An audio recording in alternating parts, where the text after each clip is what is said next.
प्यारे बच्चों, स्वागत है आपका आज के इस भाग में। आज हम मैकियावेली के राज्य संबंधी विचारों के बारे में जानेंगे। आपके सिलेबस में स्टेट क्राफ्ट संबंधी जो मैकियावेली के विचार हैं उसके बारे में उल्लेख किया गया है। तो आइए जानते हैं मैकियावेली के राज्य संबंधी विचार। प्यारे बच्चों, मैकियावेली ने कहीं पर भी स्पष्ट रूप से राज्य की कोई परिभाषा नहीं दी है, न ही उसने राज्य संबंधी कोई सिद्धांत प्रतिपादित किया है। लेकिन उसने यहाँ वहाँ कहीं कहीं पर अपने जो विचार थे, जो उसकी रचनाएं थी, प्रिंस या आर्ट ऑफ वार या अन्य जो रचनाएं उसने लिखी हैं, उसमें राज्य संबंधी कुछ सिद्धांत दिए हैं। तो उनके बारे में हम उनके आधार पर उसके राज्य सिद्धांत को समझ सकते हैं। तो जो उसके राज्य संबंधी या स्टेट क्राफ्ट संबंधी जो विचार हैं, राज्य कला संबंधी विचार हैं, उसको जानते हैं। आइए, पहला विचार है उसका राज्य की उत्पत्ति व प्रकृति के संबंध में।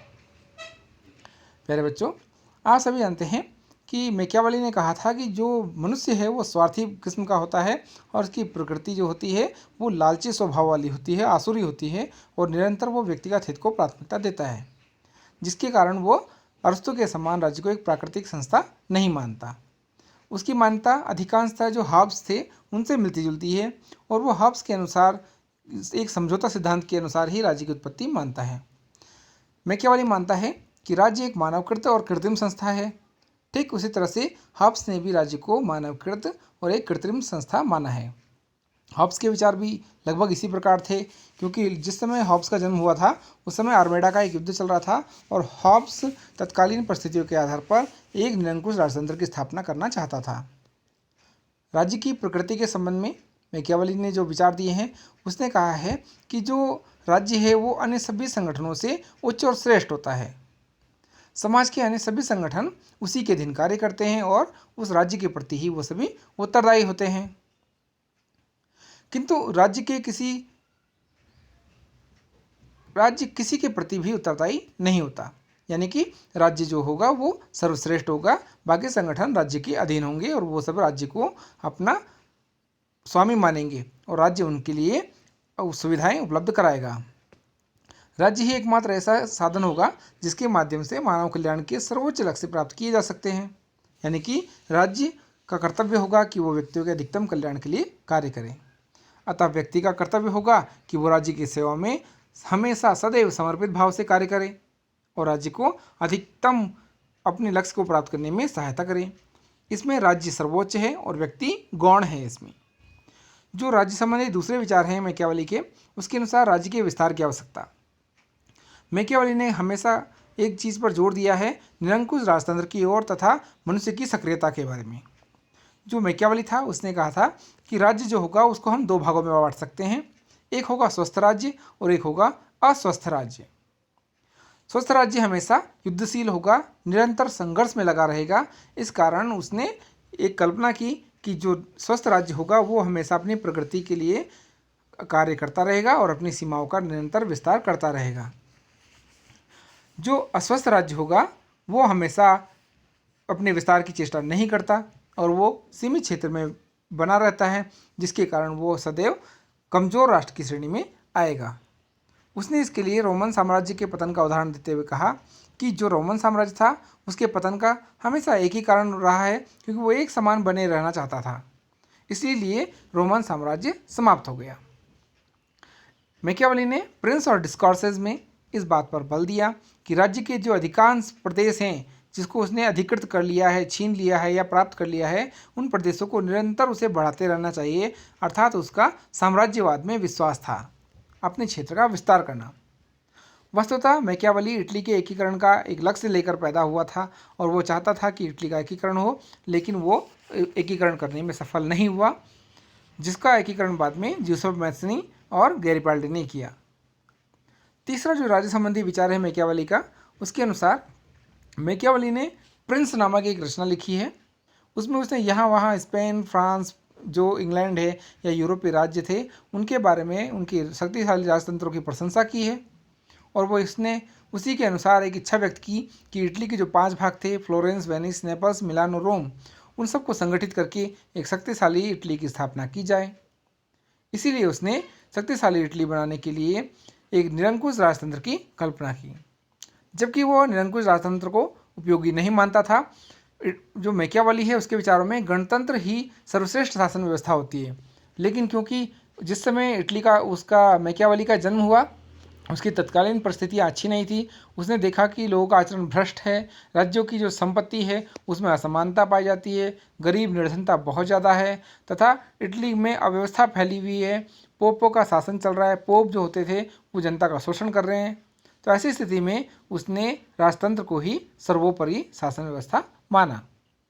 उसने देखा कि लोगों का जो चरित्र है वो भ्रष्ट है, राज्यों में जो संपत्ति है उसमें बहुत ज़्यादा आर्थिक असमानताएं हैं और इटली की जो सामाजिक आर्थिक राजनीतिक व्यवस्था है वो उथल पुथल है तथा गृह युद्ध की स्थिति से इटली गुजर रहा है। तो इन सभी को रोकने के लिए उसने एक निरंकुश राजतंत्र की कल्पना की। वास्तव में वो राजतंत्र को सर्वश्रेष्ठ शासन नहीं मानता था। इस बात के बारे में उसने डिस्कॉर्सेस में भी कहा कि जो राज्यों का वर्गीकरण है उसके गुण दोष के आधार पर हम उसको 6 भागों में बांट सकते हैं। 3 भागों में उसने उसके शुद्ध रूप का जिक्र किया और 3 भागों में उसके विकृत रूप का जिक्र किया। मैकियावेली के अनुसार शुद्ध रूप में सबसे पहले राजतंत्र होगा जिसका विकृत रूप बनेगा तानाशाही।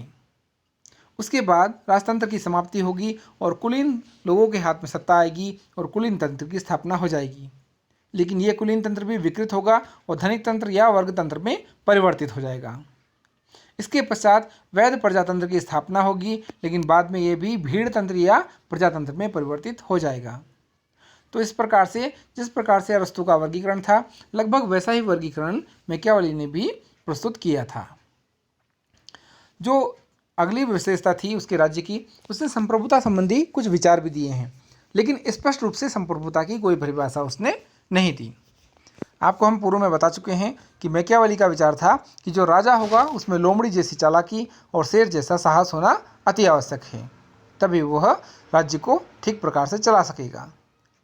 शासक की जो इच्छा होगी उसी के अनुसार जो राज्य होगा वो कार्य करेगा और संप्रभुता राजा में ही निहित होगी, यानी कि जो शासक होगा उसी में ही वो सत्ता निवास करेगी। उसने कहा मैकियावेली ने कि जो राज्य होगा उसका जो शासक होगा उसमें शाश्वतता होगी, यानी कि वो सदैव रहेगा।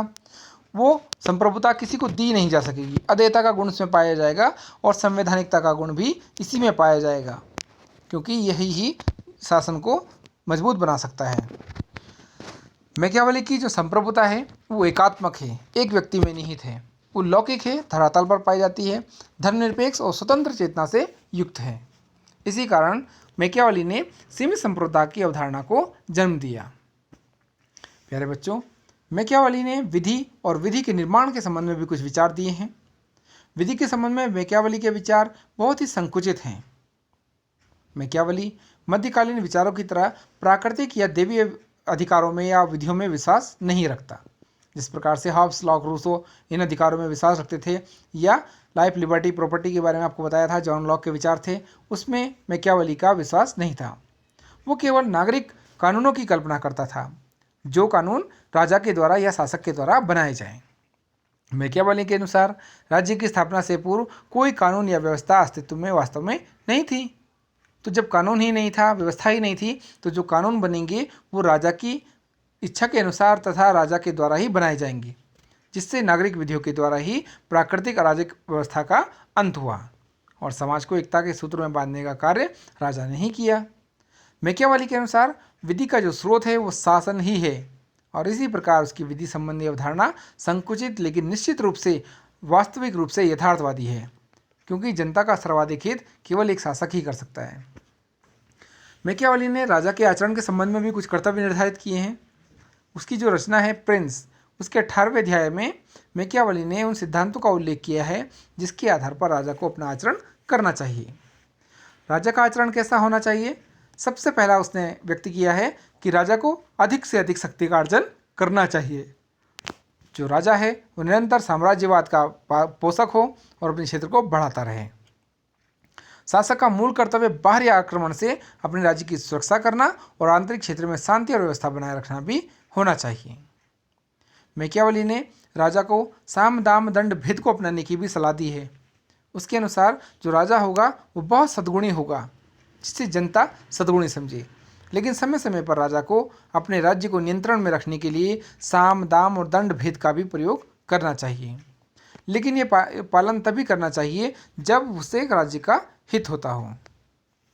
जो तीसरी विशेषता राजा की बताई वो थी शेर और लोमड़ी के गुणों का मिश्रण। मैकियावेली ने कहा कि जो राजा होगा उसमें शेर और लोमड़ी के समान दोनों गुण होने चाहिए। शेर में जिस प्रकार से साहस होता है उसी प्रकार से लोमड़ी में चालाकी का गुण होता है। तो उसने कहा कि जो राजा होगा उसमें लोमड़ी जैसी चालाकी और शेर जैसा साहस होना चाहिए। उसने पोप अलेक्जेंडर का उदाहरण देते हुए भी कहा कि पोप अलेक्जेंडर ने लोगों को धोखा देने के अलावा कुछ भी नहीं किया। ऐसा शायद ही कोई समकालीन राजनीतिज्ञ रहा हो जिसने उसकी तरह धोखा देने की कला सीखी हो, लेकिन इतनी दृढ़ता के साथ ये स्वीकार करने के बाद भी वो मुकर गया और वो हर बार लगातार सफल हुआ। ऐसा इसलिए क्योंकि जो पोप अलेक्जेंडर था उसमें लोमड़ी जैसे गुण थे, चालाकी वाले गुण थे, और शेर जैसा साहस था, वो निडर था।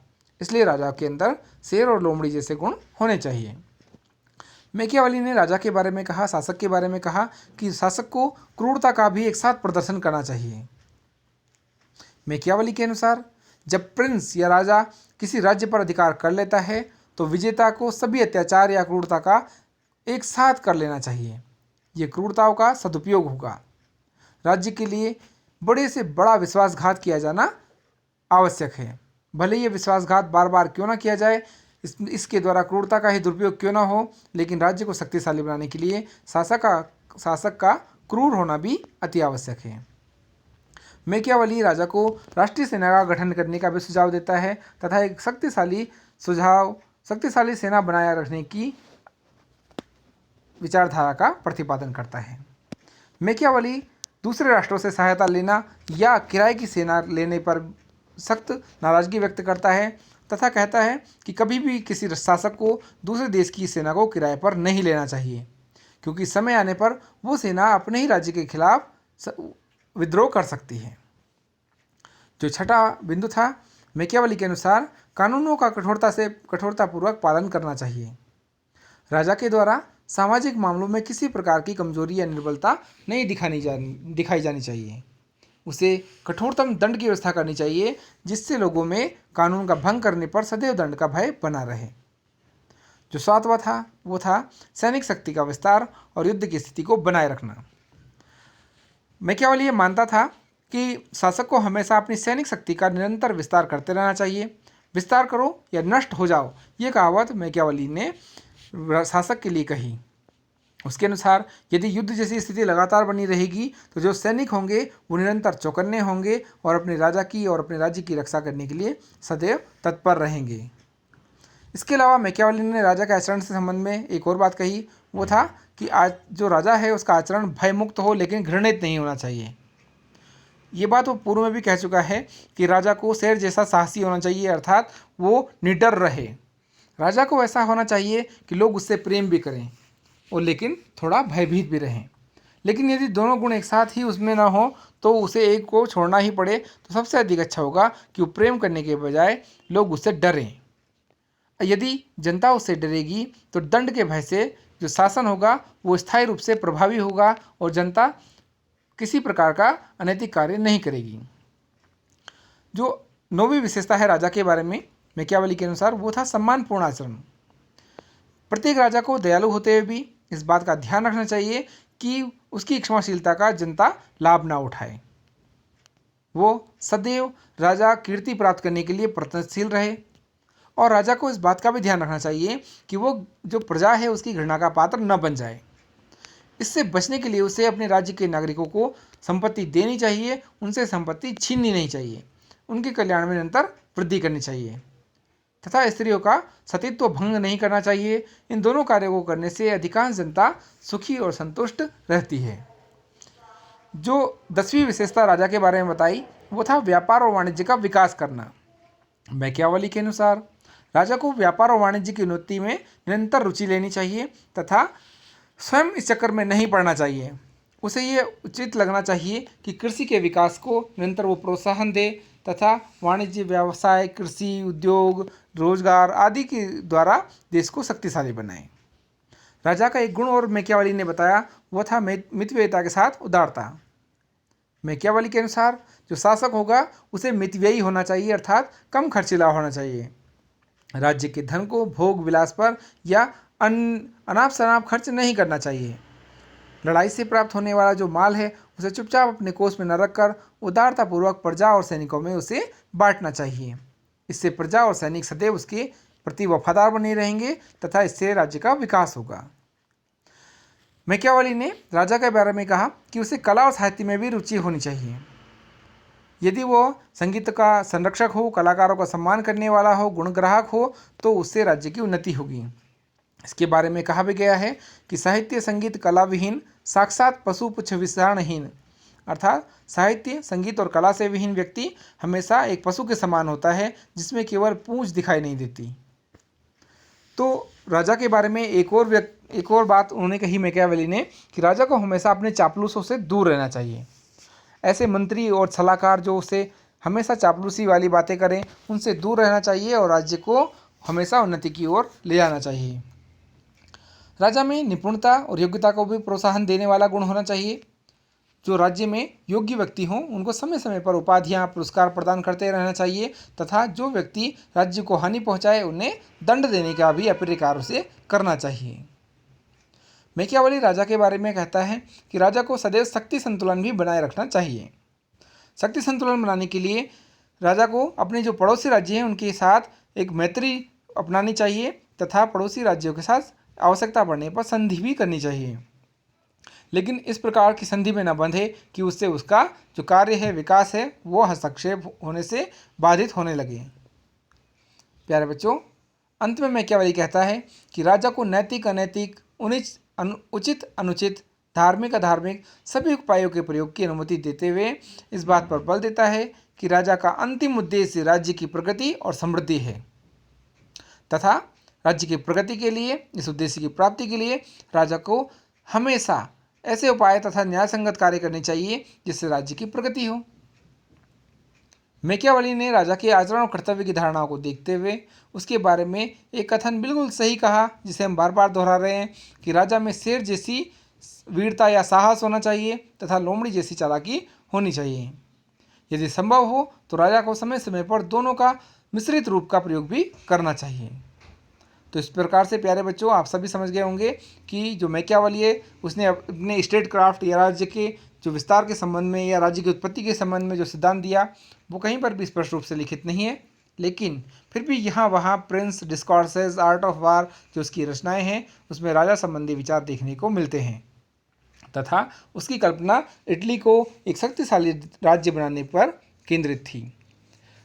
मैकियावेली वास्तव में गणतंत्र का समर्थक था, लेकिन इटली की यदि तत्कालीन परिस्थितियाँ वैसी नहीं होती जिसमें इटली का विभाजन हुआ था या वहाँ गृह युद्ध की स्थिति थी या इटली के जो शासक थे वो निरंकुश थे, विलासितापूर्ण जीवन जी रहे थे, पोप के द्वारा जो अत्याचार किए जा रहे थे, तो इन सब को रोकने के लिए ही मैकियावेली ने राजतंत्र का समर्थन किया।